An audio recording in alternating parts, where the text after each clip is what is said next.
Hello, I am Herman Middleton and welcome back to You Are Not a Machine. In my last video, I introduced the great academic and cultural critic, Neil Postman, who coined the term media ecology and founded the media ecology program at NYU. The first Neil Postman quote we're going to look at is from his best-known work, Amusing Ourselves to Death. Here's the quote. "We were keeping our eye on 1984. When the year came and the prophecy didn't, thoughtful Americans sang softly in praise of themselves. The roots of liberal democracy had held. Wherever else the terror had happened, we at least had not been visited by Orwellian nightmares. But we had forgotten that alongside Orwell's dark vision, there was another, slightly older, slightly less well-known, equally chilling, Aldous Huxley's Brave New World. Contrary to common belief, even among the educated, Huxley and Orwell did not prophesy the same thing.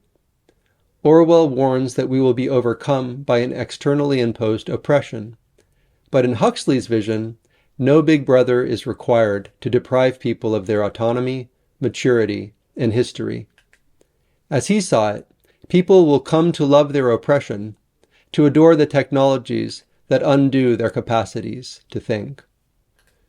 George Orwell published his dystopian novel in 1949, and it captured the minds and hearts of much of the post-war West. While the great threat from the right had been defeated in World War II, there was a real fear of the great threat from the left. Authoritarian communist rule was a very real thing after World War II, and it appeared to be spreading around the world. George Orwell gave the West a year to be concerned about, 1984. So there was a certain relief in 1984 when it came and went, without Orwell's prophecy coming true. Americans felt relieved and a certain pride in their democracy. Postman, however, argues that this optimism was somewhat misguided. While Orwell's authoritarian vision had not taken root, at least not yet, in the West, Aldous Huxley's often overlooked dystopian vision in Brave New World was increasingly becoming a reality. As Postman points out, Orwell and Huxley had different warnings. Orwell warned of external oppression by an authoritarian regime, while Huxley warned of people willingly giving up their freedom due to their love for oppressive technologies and pleasures. Huxley's vision is harder to discern, and therefore more dangerous. It doesn't require an authoritarian big brother. People give up their autonomy and their privacy on their own, seduced by the promises and comforts of technology.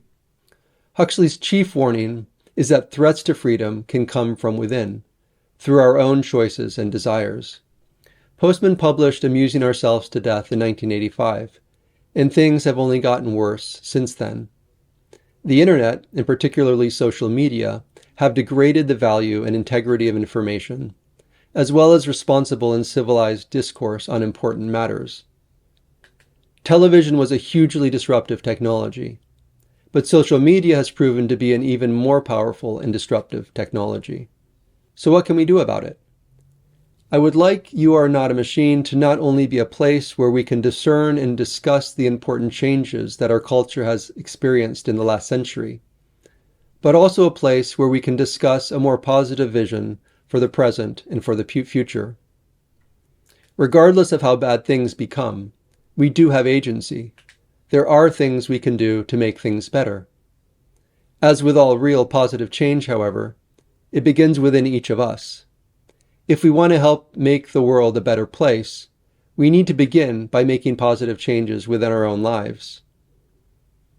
In this case, a good place to start is to begin to be more aware that social media can be seductive. We can be seduced into saying things online that we wouldn't be bold enough to say in person. If we are going to continue to be online, and for many of us it's not an option to not be, in order for us to be healthy, whole, and integrated people, we need to make sure that our online persona matches our offline persona. We also need to remember that civilized cultures put up boundaries for a reason. It used to be common wisdom that politics and religion shouldn't be discussed in polite society. because to do so was likely to cause division. I'm not saying that this is necessarily the case, but it definitely is the case that healthy societies are societies that have healthy social boundaries.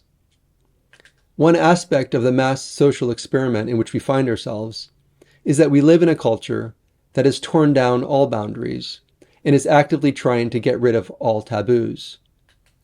Again, the problem is that these boundaries and taboos were put into place centuries ago in order to preserve social cohesion. We shouldn't be surprised then to see our societies unraveling as we actively tear down the conventions and institutions on which our social cohesion depends. Again, I'm not saying that all change is bad. There are certainly historical wrongs that need to be addressed. I'm simply saying that we need to be wiser.